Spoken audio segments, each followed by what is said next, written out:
Donc, sur le bilan d'activité, donc on aura donc Pascal Montel sur donc les 3 minutes et se prépare après Aziz Bouabdallah de Apalsi sur le débat général. À toi, Pascal.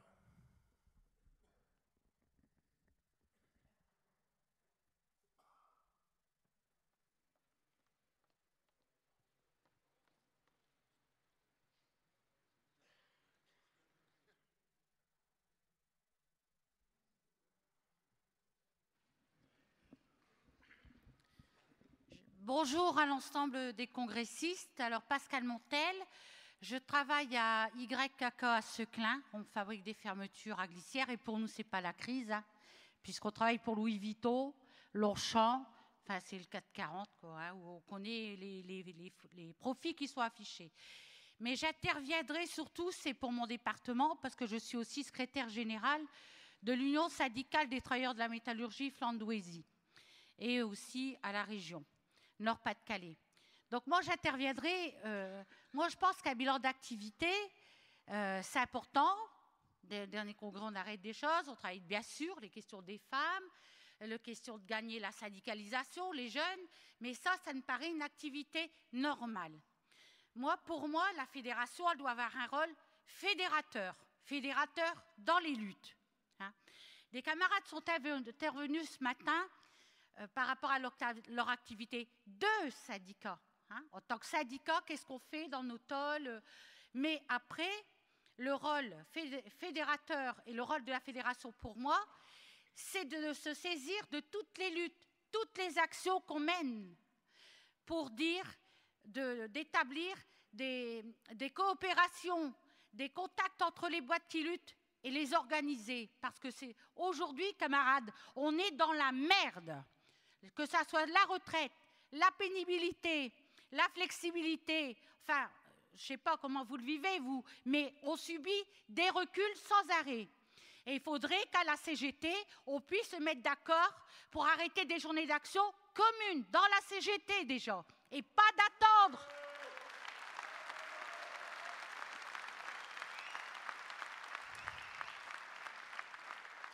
Alors, étirer aussi l'enseignement du syndicalisme rassemblé, ça nous a freinés.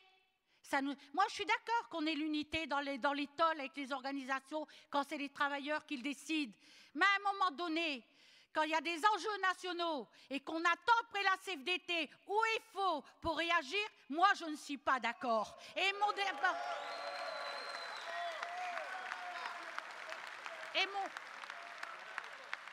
Et je vous assure que je ne suis pas tout seul à le penser. Le 15, nous, on a été avec la fonction publique parce qu'il n'y a pas de raison qu'on soit métallo, fonction publique aujourd'hui. On est tous concernés et il ne faut pas attendre du Front National d'idées socialistes parce qu'aujourd'hui, c'est la droite qui se fait entendre dans le pavé. Voilà.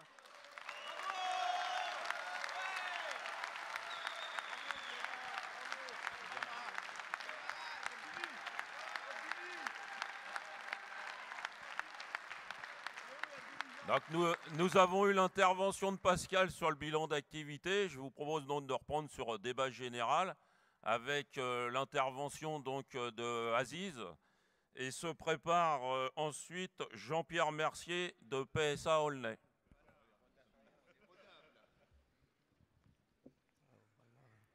Bonjour, hein, moi c'est Aziz. Je vais vous parler un peu du collectif jeune. Attendez le chapeau parce qu'il est un peu... Je voyais plus rien carrément. Bon, je voulais parler un petit peu de surtout l'activité un peu jeune parce que, voilà, comme vous le savez, au niveau de la fédération avec le collectif jeune, on essaye de beaucoup travailler sur la jeunesse parce que c'est quand même très important. C'est l'avenir de demain, c'est notre avenir à nous surtout parce qu'on a quand même envie de construire notre avenir aussi. Je pense que c'est bien le but. On voit bien, le futur nous appartient. Ben oui, c'est vrai, il nous appartient. C'est à nous de décider de comment on va avancer dans l'avenir. Parce qu'il faut bien retenir que tous ces patrons qui aujourd'hui, ou même tous ces politiques qui décident à nos places, de toute façon, ils ne seront plus là. Hein, on sera encore là. C'est nous qui allons avoir tout ça à gérer plus tard. Donc voilà, moi je voulais intervenir surtout sur le collectif jeune depuis le dernier congrès, parce qu'au dernier congrès, comme vous avez pu voir, nous avons fait une table ronde sur la jeunesse et Bernard Thibault qui était présent. Donc du coup, nous avons un peu dynamisé à travers la jeunesse. Et c'est suivi ensuite derrière, nous avons participé aussi au congrès de l'UFR. Voilà, nous avons fait une table ronde intergénérationnelle. Nous avons beaucoup échangé sur comment les luttes se faisaient à l'époque et comment sont les luttes d'aujourd'hui, parce qu'aujourd'hui, il y a de nouveaux moyens de communication, il y a de nouveaux... Je pense qu'il faudrait réfléchir sur de nouvelles méthodes de faire des luttes. Il faut qu'on apprenne à conjuguer les anciens et les jeunes ensemble, parce qu'aujourd'hui, on se rend compte que c'est pas encore si facile que ça, c'est toujours pas gagné dans la maison, CGT, de travailler jeunes et anciens, et il faut qu'on apprenne à travailler beaucoup plus ensemble. Voilà, parce que lors des dernières assises que nous avons fait au mois de mars, eh ben, voilà, le taux de participation, on était quand même plus d'une centaine de jeunes. Les débats étaient très enrichissants, mais voilà, on se rend compte qu'il y a quand même des difficultés encore dans les territoires où la question de la jeunesse n'est pas encore tout à fait une priorité pour tout le monde. Et c'est là où je voulais intervenir, où je voulais vraiment interpeller tout le monde, que si on veut vraiment réussir à changer quand même la donne dans le futur, je pense que si on ne travaille pas réellement la question de la jeunesse, on n'arrivera pas à traiter la question de l'avenir, surtout pour nous. Parce qu'on se rend compte qu'on a des difficultés, même dans les syndicats. Pour nous, les jeunes, il y en a certains qui doivent résister face au patronat, mais qui résistent aussi dans l'organisation. Et ça, pour moi, c'est pas normal. On se rend compte qu'il y a eu des cas où ça existait, et on souhaiterait qu'à l'avenir, ça n'arrive plus. Nous, les jeunes, ce qu'on souhaiterait, c'est qu'on se tienne tous main dans la main et tous ensemble. Quand on dit tous ensemble, c'est vraiment tous ensemble, quoi. C'est pas chacun dans son coin. Et après, voilà, il faut aussi que... Il y a aussi tout ce côté-là, un petit peu, les politiques et tout ça. Nous, on est un syndicat, et un syndicat, on est censé être proche de nos salariés et des revendications de nos salariés. Et en priorité, c'est avec les salariés qu'on doit construire. Et ça, malheureusement, aujourd'hui, voilà, on voit bien que la situation aujourd'hui, nous les jeunes, il y a beaucoup de choses qui nous font un peu peur, notamment certains aspects, on va dire, politiques, dans le sens voilà, politique même. Voilà, ça nous fait des fois un peu peur, surtout quand on voit qu'il n'y a personne qui pense à nous les jeunes. Tout le monde s'en fout en fait des jeunes. Je vous le dis ouvertement, tout le monde s'en fout. Tout le monde pense un peu, les politiques s'en foutent de nous. Aujourd'hui, ils ont osé carrément parler d'un sous-SMIC pour les jeunes, vous vous rendez compte? Ça veut dire, s'ils osent passer à l'offensif là-dessus, ils ont essayé, c'est que derrière, voilà, moi je pense que si on fait vraiment la priorité de la jeunesse, on va gagner par le futur, parce que dans les entreprises où il y a des jeunes qui ont décidé, comme moi ou d'autres jeunes, qui ont créé des syndicats et qui ont décidé de vraiment d'être proches de leurs salariés et des revendications de leurs salariés, je peux vous garantir, il y a quand même des résultats qui marchent, parce que souvent on entend beaucoup les constats, mais on n'entend pas beaucoup là où ça marche, parce qu'il y a des endroits quand même où il y a des luttes qui ont payé, il y a des endroits qui... dans le département, on a une entreprise qui est depuis le 21 mars qui a été en lutte, ils vont finir par des accords, donc du coup, voilà, moi je dis, il faut construire avec la jeunesse, les anciens et tout le monde, tous ensemble. N'oubliez pas, c'est tous ensemble, et vive la CGT et le 40e congrès. Merci Aziz. Donc, nous allons donner la parole à Jean-Pierre et se prépare Fabrice Lallemand de Squattech. Bonjour à tous. Jean-Pierre Mercier de PSA Aulnay.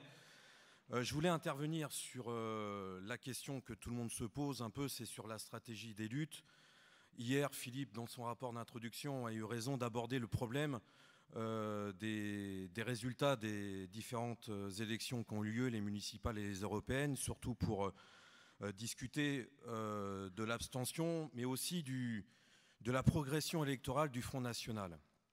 Parce que ça, dans nos boîtes, sur le terrain, ça nous pose un réel problème. On sent autour de nous que de plus en plus de camarades de travail, dans les ateliers, dans les bureaux, hésitent de moins en moins à voter Front National. Et ça représente un danger immédiat, mais aussi un danger dans le futur. Si cette progression électorale du Front National devait continuer, oui, aujourd'hui, je pense qu'on est tous d'accord pour dire que les salariés qui votent aujourd'hui Front National, c'est pour sanctionner un gouvernement qui écœure tout le monde parce qu'il a trahi l'électorat de gauche, il a trahi le monde du travail. Pour l'instant, ce n'est pas des militants du Front National, pour l'instant. Mais si ça devait continuer, ça nous poserait un réel problème. Parce que que les salariés s'habituent à voter Front National, ça fait rentrer des idées réactionnaires dans la tête des gars sur le protectionnisme, sur le patriotisme économique. Et là-dessus, le Front National, ils ont un tapis rouge qui se déroule devant eux. Alors, là-dessus, le Front National, il augmente parce qu'en fait, il n'y a rien en face. Il n'y a rien qui s'oppose à lui en face. Et c'est ça notre problème.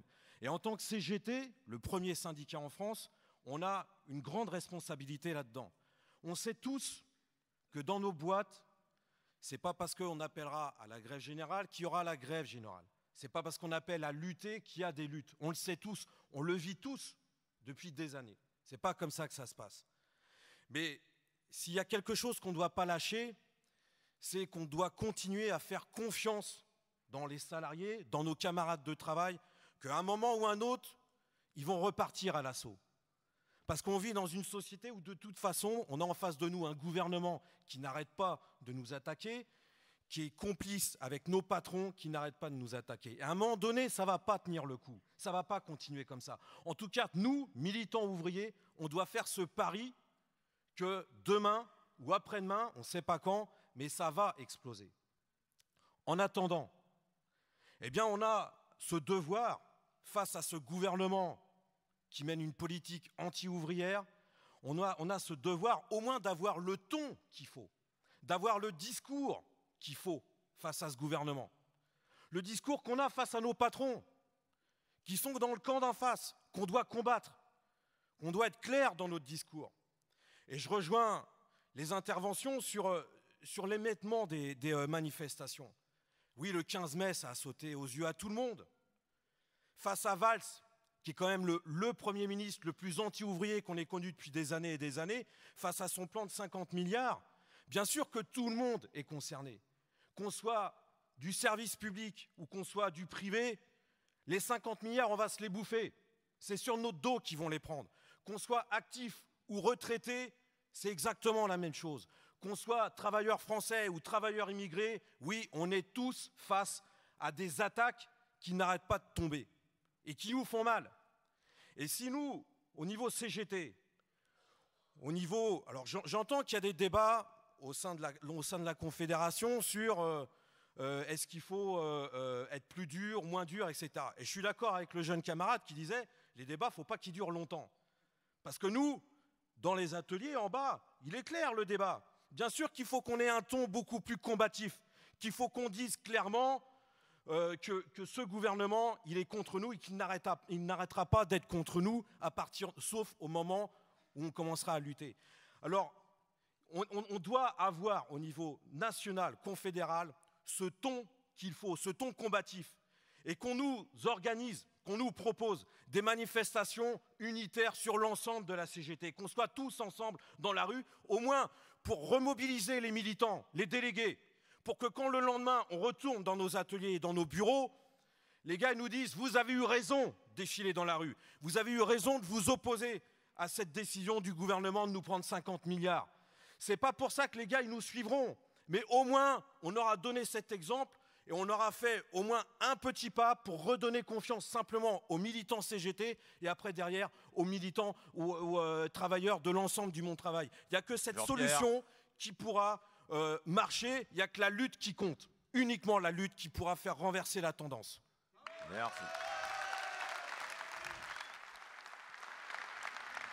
Merci Jean-Pierre. Donc nous allons donner la parole à Fabrice et se prépare Pascal Lemontec de STX Lorient. Oui, bonjour à toutes et tous, Fabrice Lallemand, USTM 38.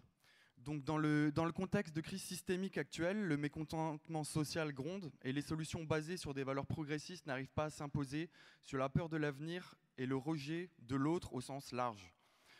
Pourtant, notre pays n'a jamais été aussi riche. De même, notre productivité et le niveau de formation de l'ouvrier à l'ingénieur n'ont jamais été aussi élevés. En parallèle, l'échiquier politique et syndical a basculé en France ces dernières années et même semaines. Ce qui, quelque part, clarifie les forces en présence et enlève les derniers doutes qui n'en étaient plus vraiment. À la CGT, nous devons absolument en tenir compte et jouer notre rôle au sein d'un front progressiste, anticapitaliste, intégrant une conscience de classe. Sur cette base, et au-delà de nos appels nécessaires à la mobilisation dans nos entreprises et au niveau national, pourquoi la CGT, au niveau confédéral, n'a pas soutenu unanimement et participé en son nom à l'appel du 12 avril auprès des partis politiques, des associations et des collectifs citoyens de notre bord? Pourquoi ne pas s'inspirer des métallos de la FGTB en Belgique qui affichent clairement la couleur? Comment a été prise la décision de s'abstenir sur une telle opportunité de faire converger les luttes de travailleurs, de privés d'emploi, de sans-papiers, d'étudiants, de retraités, etc. Cela pose évidemment les questions centrales de la consultation des bases de la CGT via les syndicats sur le terrain et de notre responsabilité au sein du mouvement social alors qu'une course contre la montre s'est engagée avec l'extrême droite et ses idées nauséabondes. Néanmoins, ce n'est pas parce que l'EFN a récupéré et perverti des revendications de la gauche radicale et internationaliste que nous devons abandonner du terrain, voire déserter des sujets structurants pour changer le système en place. Rejeter en bloc l'Union européenne, qui conduit inexorablement à la désindustrialisation d'une grande partie des pays de la zone, ainsi qu'à la mise en concurrence des travailleurs via l'alignement par le bas, des normes sociales et des conditions de travail, ce n'est pas forcément se refermer sur soi-même et reproduire les erreurs passées sur notre continent. Au vu de la crise sociale et politique européenne actuelle, c'est sûrement même les éviter. En effet, les traités en place au sein de l'Union européenne, ainsi que les modalités pour la réformer, sont aujourd'hui des blocages indépassables, voire quasi indépassables, pour un changement radical et progressiste au bénéfice des peuples européens. Dans ces conditions, l'Europe sociale que nous appelons tous de nos vœux ne viendra pas.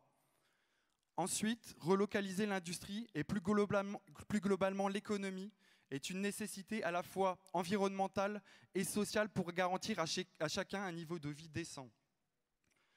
Relocaliser, c'est se responsabiliser du processus de production jusqu'au recyclage des produits.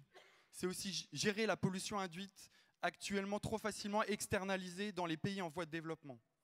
Quelque part, c'est se contenter de répondre aux besoins réels des populations et limiter notre impact environnemental. Dans une économie totalement ouverte et donc sujette au dumping social et environnemental, seules des mesures protectionnistes temporaires pourraient permettre de se réapproprier l'ensemble de nos filières dans un délai raisonnable. Une telle remise en cause des dogmes libéraux basés sur la concurrence libre et non faussée devrait impérativement se faire dans un cadre coopératif poussé avec les autres États et continents, en particulier ceux en voie de développement. D'une part, parce que notre mode de vie s'est fait historiquement sur le pillage de leurs ressources, et d'autre part, parce que notre modèle de développement occidental n'est pas viable s'il est transposé tel quel à l'échelle mondiale. Ainsi, notre responsabilité est d'être précurseur concernant le développement de processus de production et de technologies répondant aux exigences d'un développement humain durable. Ces savoir-faire seraient mutualisés et utilisés dans le cadre de la coopération entre États, et ceci en rupture avec les logiques actuelles systématiques de brevetage et de concurrence effrénée sur la propriété intellectuelle. Ainsi, on observerait une période de transition pour passer progressivement d'une économie globale mondialisée centrée sur la maximisation des exportations à des économies autonomes, régionalisées, tirées par la demande intérieure, avec tout ce que cela signifie en termes de hausse de salaire et de niveau de vie pour les citoyens et de réduction des inégalités par la lutte des travailleurs. Pour conclure, et reprendre le slogan de notre 40e congrès, le futur nous appartiendra parce que nous serons en mesure, premièrement, de proposer une autre voie crédible de développement soutenable, en faisant converger nos luttes avec celles des autres composantes du mouvement social, Fabrice, il va du falloir qu'on national donne la à parole à l'international. Pascal. Et ensuite, dernière phrase. Non, pas Oh, excuse-moi. il faut être, C'est bon. on respecte. Merci à tous. Au Merci. revoir. Pascal, à toi.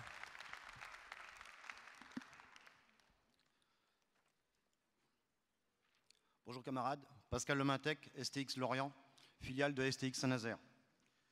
Depuis la signature de l'ANI du 11 janvier 2013 par les syndicats Félon et le MEDEF, les salariés subissent de plein fouet des remises en cause de leurs acquis sociaux. La compétitivité est mise à toutes les sauces dans les entreprises. Les directions utilisent différents stratagèmes pour obtenir satisfaction et faire signer des syndicats sous la pression. Cette méthode a également été appliquée chez STX France à Saint-Nazaire, en faisant le chantage à la commande pour obtenir la signature des 2 paquebots de la compagnie MSC. Les salariés se sont vus confisquer 7 jours de RTT pendant 2 ans grâce à la signature des syndicats Félon, CFDT et CGC. Cet accord qui aurait pu être dénoncé si Force ouvrière avait voulu se joindre à la CGT, mais là encore, ce syndicat s'est couché et n'a pas été au bout des choses. Chez STX Lorient, nous n'avons pas été touchés, car étant le syndicat majoritaire, nous ne signons rien qui puisse réduire les acquis sociaux, ceci étant un principe de base. Malgré les différentes mobilisations de la CGT, on peut constater que sur ces sujets, les reculs sociaux sont nombreux. Cela doit nous interroger sur l'unité syndicale prônée par notre direction confédérale pour soi-disant être plus nombreux et plus forts contre le gouvernement et le patronat. Pourtant, à la fin de chaque négociation, la CFDT nous fait un pied de nez et accompagne le MEDEF dans la régression sociale. La CFDT a choisi son camp. Elle est pour le pacte de responsabilité, la nouvelle indemnisation du chômage, etc. Et ce n'est pas fini. Mais ne faut-il pas se pencher sur nos revendications? La mondialisation ayant tout bousculé depuis des années, ne sommes-nous pas trop exigeants, trop utopiques sur nos certaines revendications? Devons-nous être pragmatiques ou garder cette position dogmatique? Dans le même temps, le patronat garde sa position idéologique sur la baisse du coût du travail ou sur la baisse des cotisations sociales patronales, son but étant de servir le caviar aux actionnaires. Le fait que les rangs des manifestants soient de plus en plus faibles est peut-être la conséquence que nos revendications ne répondent pas totalement aux besoins des salariés, ou alors ils ont baissé les bras. N'est-il pas devenu impossible de faire appliquer les revendications fédérales et confédérales dans l'entreprise? Dans le document d'orientation fédérale, la CGT préconise la réduction du temps de travail hebdomadaire. Même si beaucoup de salariés voudraient travailler moins pour se préserver au niveau santé ou avoir plus de temps à soi, n'est-ce pas excessif de vouloir travailler moins?